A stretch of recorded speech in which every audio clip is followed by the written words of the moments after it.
What's up guys, it's Pliskin here, and we just got a major treat in the form of the new showcase for Resident Evil 8 Village.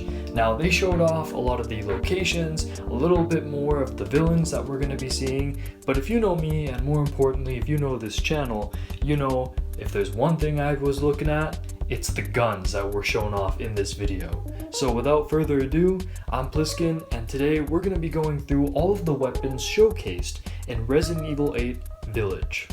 Making a return from the original debut of the trailer, I think it was back in last June of Resident Evil 8, is the SIG P226 pistol. Now, this pistol here does look a little different from what was shown off before, in the sense that it looks a lot more run down and worn out.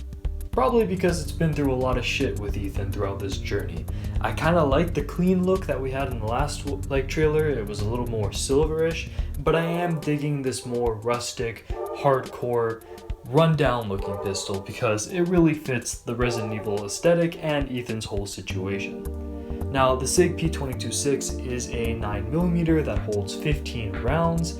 It's a double action pistol, and it's fantastic. I've had the pleasure of getting my hands on this thing. It's compact, it's light. It may kick a little for new time shooters because it's a smaller frame pistol. However, it is a stellar gun, and I am so happy to see it getting some love here in this game. I am gonna miss the Glock that was featured in Resident Evil 7, but hey, the SIG P226 is still a pretty damn cool pistol. Seeing that weapon upgrade style from Resident Evil 4 is going to be making a return, as you can see right here, the performance of this pistol is probably going to vary from player to player. I assume it's going to be a lot like Leon's Silver Ghost, probably have the same changes in magazine size, like you start with 10, then you go to 12, then you go to 14 or something like that. Of course, it's not going to be a perfect representation of the SIG P226 because Resident Evil likes to take its liberty with guns and their portrayal. However, I feel like this is going to be a cool gun nonetheless, and I feel like with the right upgrades we can turn this into a really swift means of disarming enemies, like we saw in the trailer there. Again, something else from Resident Evil 4, the way we're going to be able to target certain body parts to knock away certain threats before they even reach us. Hell, maybe we'll even get a stun button, and that's what that whole shove and kick thing that Ethan did was, you know? So, in terms of performance, I feel like this is going to be a very familiar feeling pistol, at least for us Resident Evil 4 fans. Alright, my subscribers know that Pliskin loves his shotguns, so when I saw the 1897 show up in this game, I was hyped. Now, I have a long history with video game shotguns. Long story short, and what's relevant for this video is that the shotgun in Resident Evil 7 is one of my favorite shotguns in any video game. So my expectations for a pump action shotgun in this new era of Resident Evil are pretty goddamn high. Anyways, the model 1897 is a tube-fed pump-action shotgun that stems from World War I, as I mentioned before. And a fun fact, back in the days of World War I, the Germans wanted to ban this weapon, saying it should be an illegal form of warfare because of the havoc and destruction it caused in the trenches. So we got a mighty beast here, and it looks like a mighty beast when Ethan's using it. I especially appreciate the fact that we have a realistic reload, where Ethan puts a shotgun shell into the actual barrel rather than just filling everything into the magazine tube and then improperly cocking it when he's not supposed to. This is a well portrayed shotgun. Again, like the pistol, I feel like it's going to come with its own customization options, which change it up for each player, but I'm hoping we get another super shotgun from Resident Evil 4, something that we can just absolutely rely on no matter what enemy is in front of us, just something we can use as a fuck off button when we get scared and our backs are up against the wall. Okay, now I want to start talking about some of the weapons we saw in the Merchant or Duke's menu over here, and let's start with this one right here. Now this looks like a very basic stock budget AR-15. In terms of the role that this might be playing in the game, I'm getting Major SL8, I think it was called in that game, or the civilian G36 from Resident Evil 4 that was used as a sniper. I feel this AR-15 with its long barrel and sleek profile is going to be used as more of a precision weapon.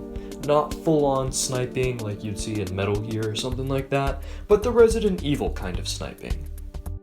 Now if we shift our attention towards this bottom row here, we see a couple interesting selections. Let's start from left to right.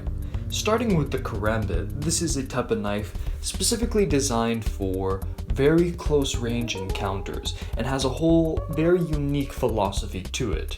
Whereas with a standard knife you can switch from standard grip to advanced grip, the karambit pretty much only can be used in advanced grip. In fact, that ring you see around it there is meant to go around your finger and then come out the bottom half of your hand and work more kind of like a raptor's claw. And the movements you're supposed to employ are supposed to mimic that. So how is this going to come into play in a Resident Evil game where you want to stay as far away from enemies as possible? I don't know, maybe this will have like a bonus damage over the default knife or something like that, but either way, I'm very interested to see what they have in store for us when it comes to melee weapons. Now I'm not quite sure what this next pistol is. It looks like a modified Beretta, kind of reminding me of what we saw towards the end of Resident Evil 7, the Albert whatever, that acted as a really high damage endgame weapon.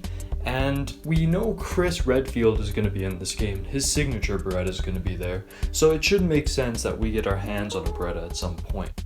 To me personally, it looks like a Beretta M9A3 with a suppressor and then a flashlight or laser sight attached to the bottom of it, with the slide cocked back. However, this could just be another remodel of the Albert or whatever they called it in Resident Evil 7, or maybe it's a completely different gun. We'll find out. The next gun is going to be a little easier to identify. It looks like a customized AKS-74U, which is a compact variant of the AK-74. Now, this I feel is going to play more of that traditional kind of full auto, low damage but high fire rate kind of role. Think about the TMP in Resident Evil 4 or the Bison in Resident Evil 7. That's the vibes I'm getting from this gun here. It could be that it's going to be like the higher level assault rifle and that the AR-15 that we mentioned before will be like the cheaper earlier game assault rifle. We'll have to wait and see. Either way, I could totally see this being very similar to the TMP from Resident Evil 4 in the sense that it might do low damage, it might seem useless at the beginning, but if you put like a drum mag or something on this, it could become a room clearing weapon. In the last little square here, I don't have much to say about this little revolver, or should I say big revolver, or should I say probably just gonna be the fucking broken butterfly from Resident Evil 4. I'm seeing Resident Evil 4 DNA all over this game, so when I see a large frame revolver with a long barrel, I bet this is gonna be another boss breaker.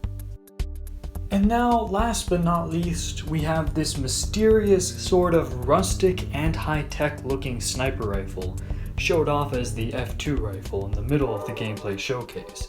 Now, this confused me at first. Again, because this game is taking a lot from Resident Evil 4, I immediately went back and looked at the Resident Evil 4 bolt-action rifle, which was a Springfield, so this might be that. It also reminds me a little bit of a few Remington 870s I've shot.